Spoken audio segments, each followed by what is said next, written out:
Hey, everybody. Got a great interview today. This rep is just killing it in a commoditized software as a service space for smaller companies. We got a lot of people in the courses that sell into a similar space, HR, finance, selling to the C-suite in these small companies. And he found a smarter way of networking, connecting with these people and getting the deals done. I think you're really going to enjoy this interview. And also, he's got a great mix of work ethic and work smart. That's the right combination. And you build that into your system. And the magic thing about taking feedback from others.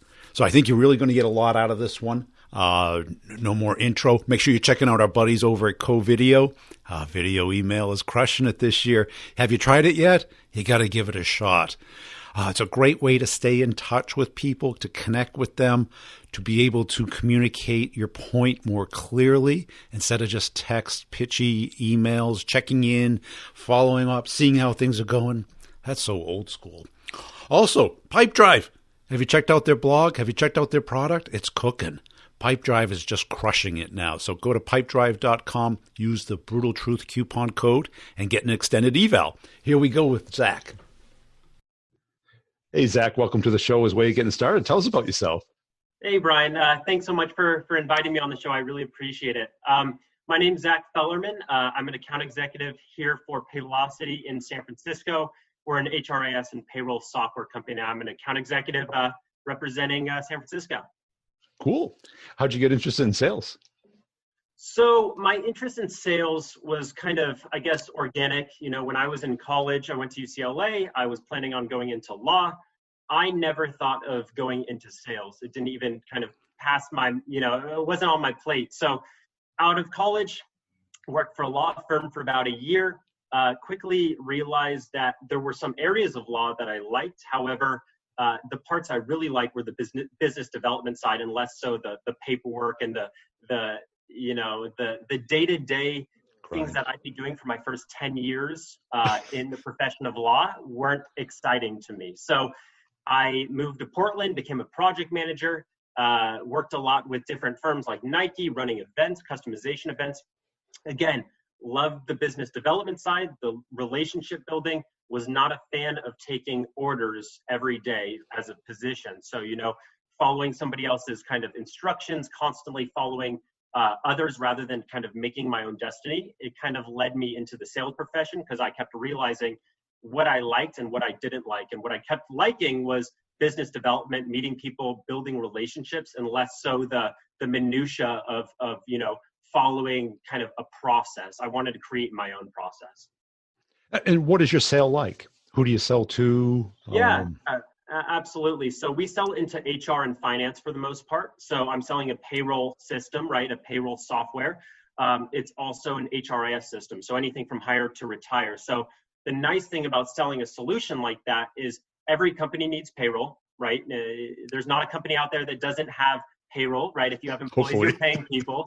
And so you largely sell into the HR world. So people who are interested in the onboarding experience, the employee engagement experience, and then obviously the accounting side for payroll and finance. So yeah, mainly selling into the finance and HR world.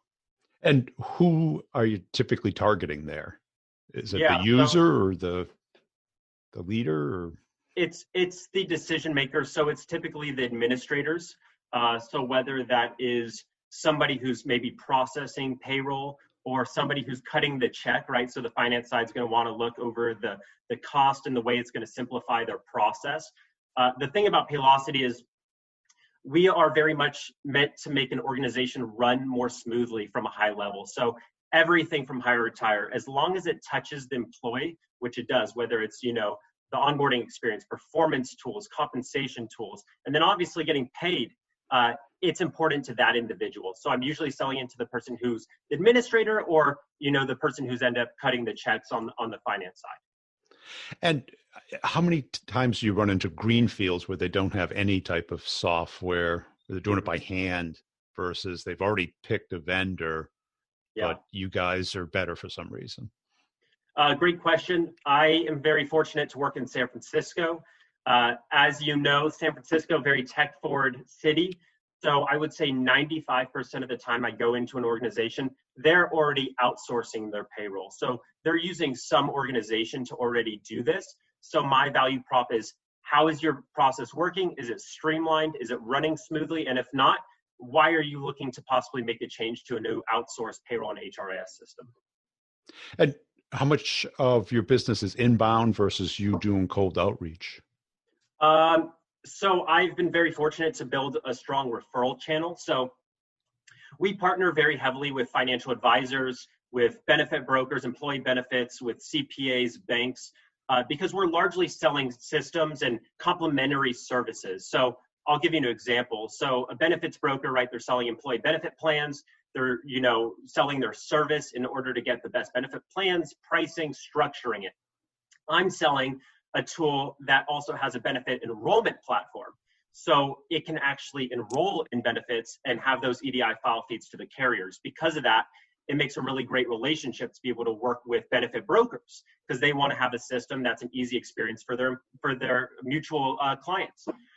Very similar to financial advisors, we have 401k record file transfers. Really, what that means is we can have a sync with a record keeper to make 401k deferrals automatic, right? So without any user input. Because of that, we work really well with advisors. So I would say 70% of my business now is a referral channel, where I'm working really heavily with my partners, creating, long-term partnerships where we provide mutual value. And then I'd say about 15% is inbound, and 15% is, still me hitting the phones and emails and marketing campaigns, et cetera. So that partner network, does that probably helps you block out the competition? Absolutely. I mean, if you can ever get a warm lead into a company where somebody's already vouching for you, whether it's a mutual prospect of theirs or it's a client of theirs, it's always much, much nicer to have that warm intro. And that's what I do for my partners as well. Because once you build that rapport, it's an easier sell, of course. At the end of the day, people selling to people is always the easiest way, rather than just feature dumping or something like that. Now that persona, either the HR or the finance, they're not exactly the most dynamic and open people, are they? I'll tread lightly on that. It really depends. I've met a lot of future thinking HR people where they're truly trying to make the best experience for their employees, and payroll and accounting, the payroll side platform to increase productivity and make an organization run better. And that's the fun part for me. And a lot of the HR people I work with are absolutely thinking for that next level of engagement.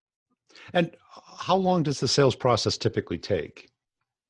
So I've had some clients that are, near the 500 employee space. So one thing, Brian, is I sell pretty much between 50 and 500. And then we have an enterprise division. So it sells 500 plus, really goes to any employee count. In the under 500 space, I would say mine ranges from a 1 or 2 call close for maybe a 10, 15 person company, up to a 3 month, I'd say, sales cycle, which would, account for an introductory meeting, discovery, finding out current processes. I'd say 2 or 3 demonstrations where we're actually diving into the solution, showing our product, asking more questions and showing value. And then maybe a meeting or 2 around pricing and implementation. So, we're talking between maybe 5 and 7 meetings for those larger clients. And for the smaller clients, it really can just depend. And do your deals often get stuck or slow down, or? They can. One of my jobs, right, is to keep the sales cycle going and make sure the conversation's moving in a positive direction. It doesn't mean I haven't had prospects where they're looking and very engaged, and then they've had a change, right? And a different HR consultant comes in and tries to fix their current solution. So a deal can stall, but I've been pretty successful in keeping the process going and showing that value and showing why our product will truly streamline their process and make everybody's lives easier. And how often do you run into competition? Everywhere. So there's a lot of competition in the payroll. Yeah, the payroll HR space. I came from actually staffing sales before. So I was bringing on businesses for a staffing firm, Kelly Services, then I had a team of recruiters. I was doing that for Northern California for a little over 2 years. And, that's a tough business, right? Because it's hard when you're selling people, so to speak, especially on the commercial side, to show how you're truly different. So when I came into this world of the technology side, it was just a breath of fresh air, because while there might be other companies out there selling payroll and HR, we have a true distinguishing factor when it comes to our technology and service.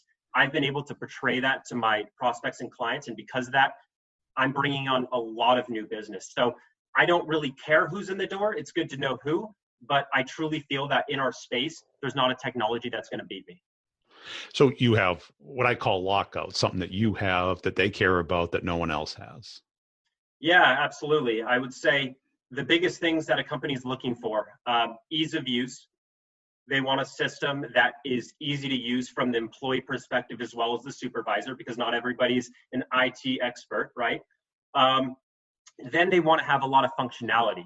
They want to have the ability to do integrations, right? What I mean by integrations is, say a company is using also a local ATS company, Lever. Have you ever heard of Lever before? It's a recruiting tool. So they're a recruiting tool. And say a company's growing and they love using Lever. While I have an ATS tool internally that we built that I can sell, we have an integration with Lever. So that way there's a seamless transfer of data back and forth. There's not many companies in our space at our size that are able to build that integration and keep it simplified and streamlined for the mid-market. It puts us in a very unique space. I'm able to offer a very easy to use system, a very good to look at system. It looks incredibly fancy. We make a ton of enhancements and we still give that ability to integrate. And that's a pretty big distinguishing factor here, especially in San Francisco. Cool. And what do you think distinguishes you as a sales rep? Great question. I work pretty hard. I think there's a couple things. One, I've found truly what I love to do. I love building relationships. I love providing value. I love feeling like I'm helping organizations and helping down to the person who's running payroll. I love the feeling of being able to help them. And I love winning and I hate losing. And so what makes me different as a salesperson, I would say, is I love what I'm doing. I'm working all the time because I love it. I'm not somebody who's forcing myself to respond to an email at 10 o'clock. I'm responding at 10 o'clock because I want to be the person that they can rely on. I want to be the person who will work above and beyond to be able to help my clients and prospects. And I want to provide that value and give the best service, the best support. And I want people to know that about myself, that Zack's going to be the person who's going to be there to take care of us. And it's such a simple thing, but I think it's a unique aspect. And I've been told this by some of my clients is that technology is great, service is great, but truly the person who's able to sum it up in a way that they feel comfortable, where the sales process feels comfortable and they think the person truly cares, I think it is a differentiator. And I think it's a big reason why I've been successful in my short time here so far. And why do you care? Because that is a big differentiator. Yeah. I have a 3-year-old son. I live in the Bay Area. I'm a young father. I work out of a very small 2-bedroom apartment. And I'm looking to be able to afford what I want to afford in life. I want a house. I want my son to get a great education. I don't want to have any stress financially as a family. And I love feeling like the best. I always want to be the best version of myself. I always want to compete. And I want to provide value. And I think those aspects in the background, my son, my family, and the ability to be able to provide a better life for my family, those are all driving factors for me. This was something bigger than yourself. Yeah, absolutely. And where'd this come from? Was there either your childhood through sports or adversity or?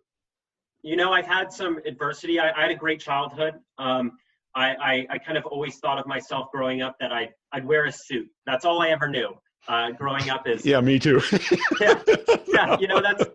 That's all I ever thought was, I'm going to wear a suit. I'm going to do something professional. My dad's an attorney. My mom was an attorney as well. And I always thought to myself, I'm going to do that. So I'd say it's more of the adversity side. I'm a cancer survivor. I've had a child very young. I have a lot of things that have shown me that life's not guaranteed. I want to fast track my future. I want to be as successful as I can possibly become.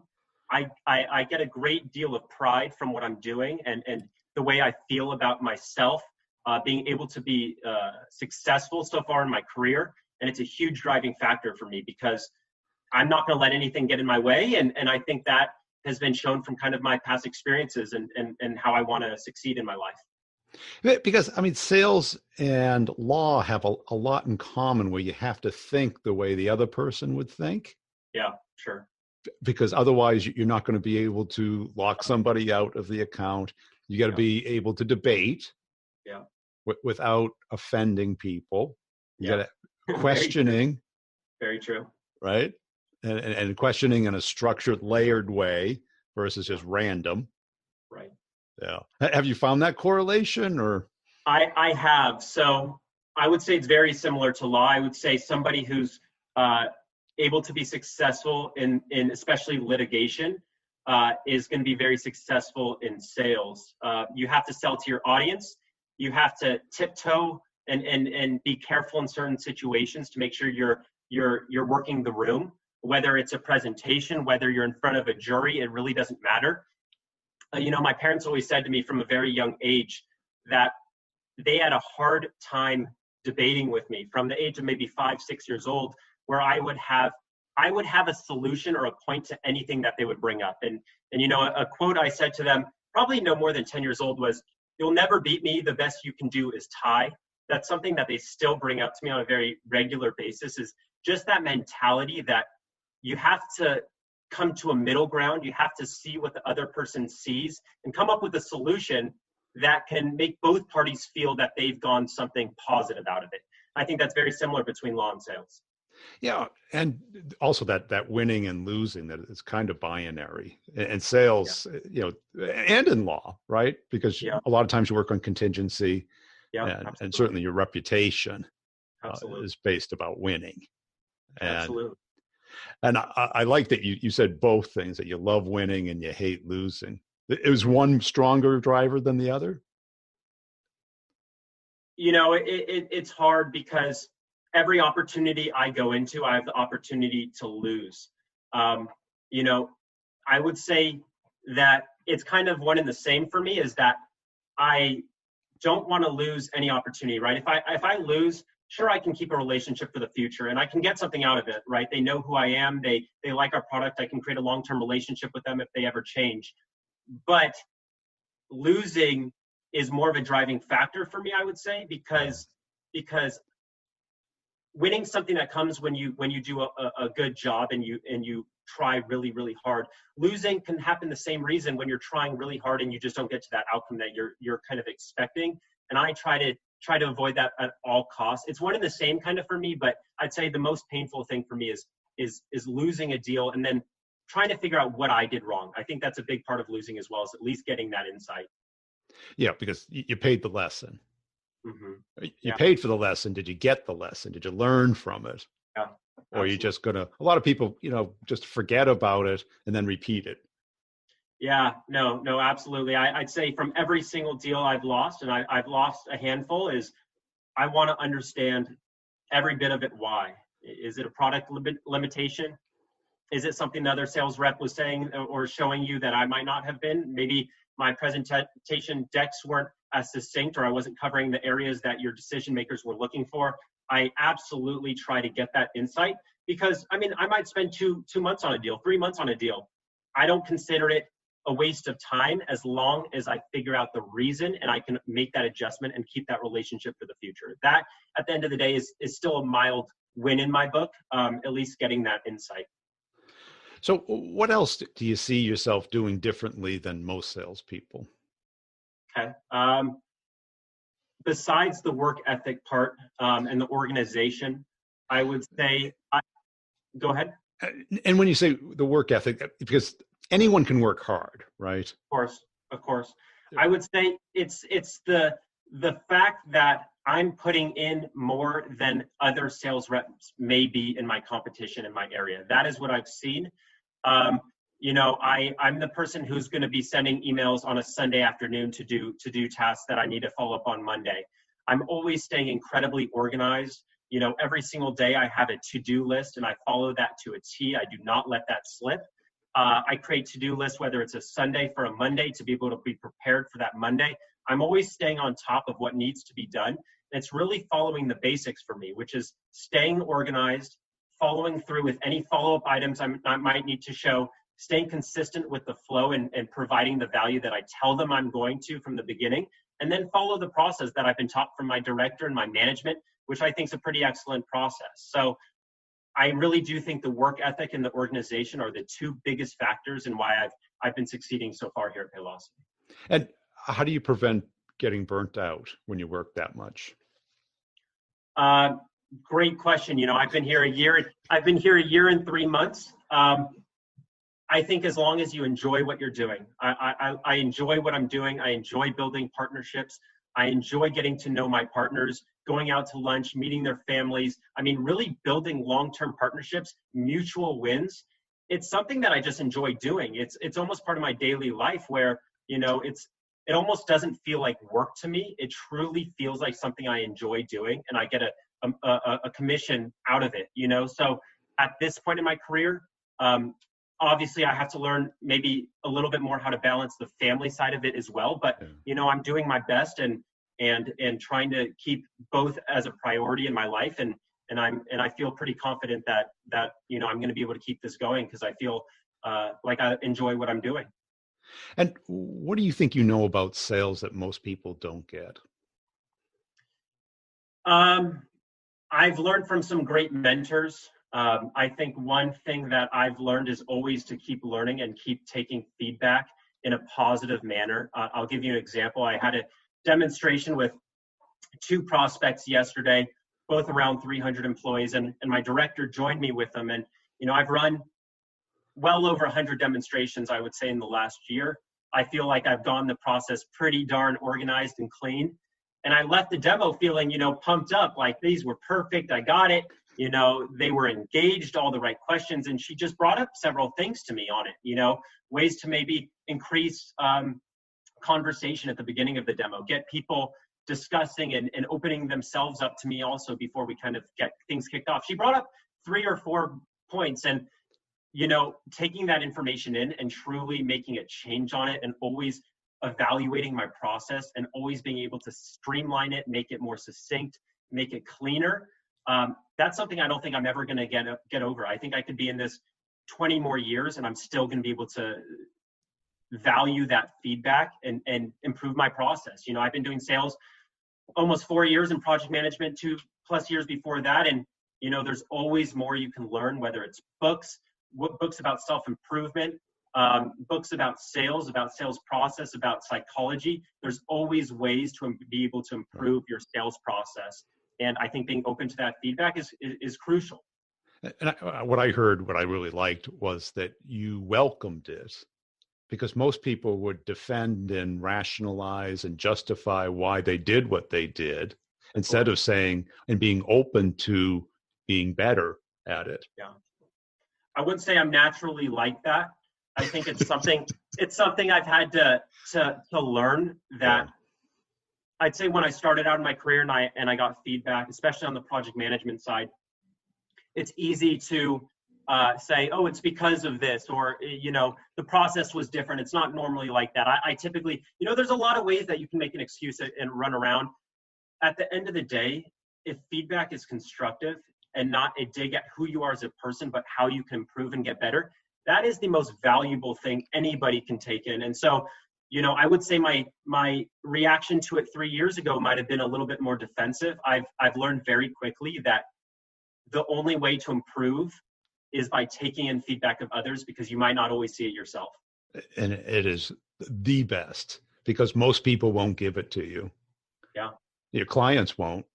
Yeah. Most bosses won't, because they don't want to hurt your feelings and jeopardize the relationship. But the person who can take that, because that is just gold, what they're giving you. Yeah. I completely agree, especially when they're interested in seeing you succeed. I'd say I've been in some roles in the past where I would get feedback, and I don't know if it's simply because they're trying to help me or because they're trying to maybe put me down, or make themselves feel some sort of way that they're able to, have the one up, that they know the best way and you don't. When you truly have a mentor or a coach or a director, a VP that wants to see you succeed, that sees great things in you and wants to help you improve your process, there's nothing to me that's more valuable. And I write down, she called me in the car and we talked a little bit more, and I pulled over on the side of the road and I literally wrote down every single bullet point she told me as well, because I don't want to forget that feedback. That's the most crucial thing for me to improve my process moving forward. Yeah. I used to have a part of my PostMortem was, what could I have done better? Yeah. And because I always worked with an engineer because the products were so technical. Yeah. And that was the most valuable for both of us. And I've had other people that can't take any feedback. So we jab each other a little bit in a fun way. Sure. To make fun of each other. But that cycle, because no presentation is ever perfect. Yeah. Right? Nobody runs down to purchasing to buy your stuff right after it. Right? Yeah. There's a lot to be done. Yeah. Hey, this has been a great conversation. Where can people go to follow you? Yeah, absolutely. You can find me on LinkedIn, Zack Fellerman. That's probably the best way. There will be my phone number there, my email there.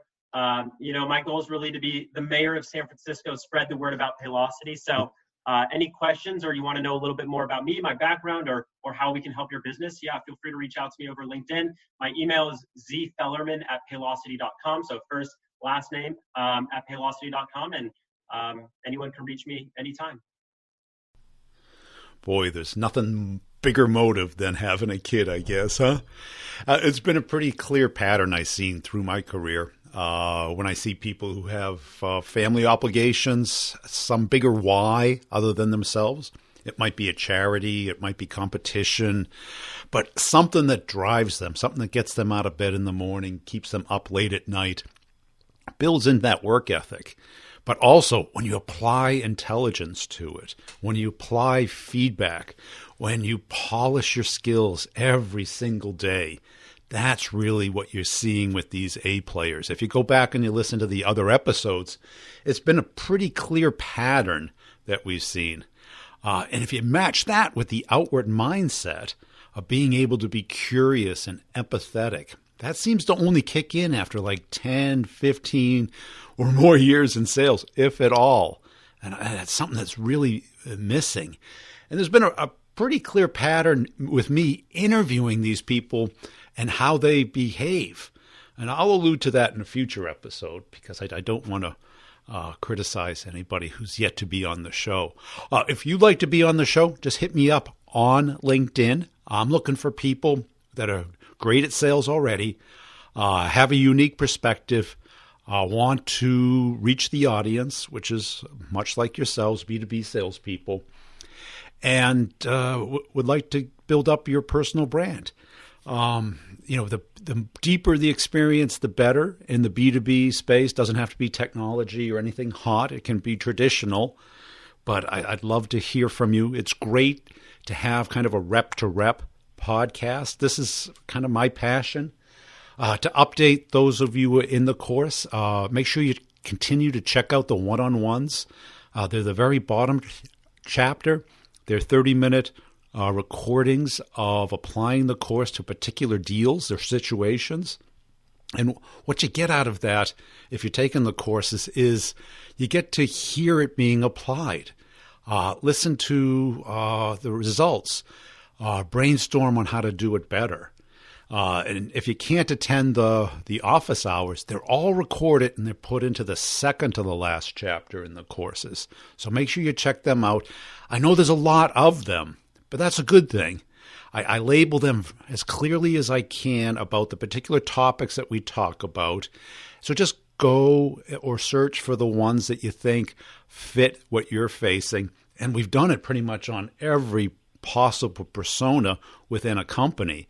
What we do is we dissect what they care about so we can build the conversation towards them. I continue hearing people, going for the pitch.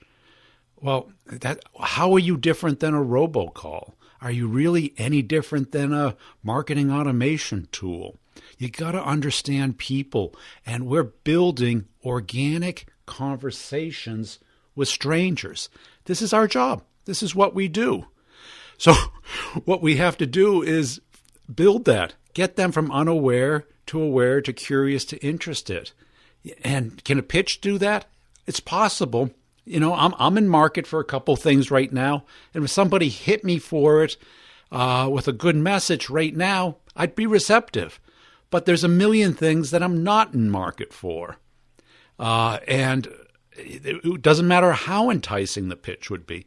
Yet, if somebody built a conversation with me and then turned it into a business discussion about my business and how they could help, I would open my eyes to that possibility. Wouldn't you? Of course we would. That's what B2B selling is about.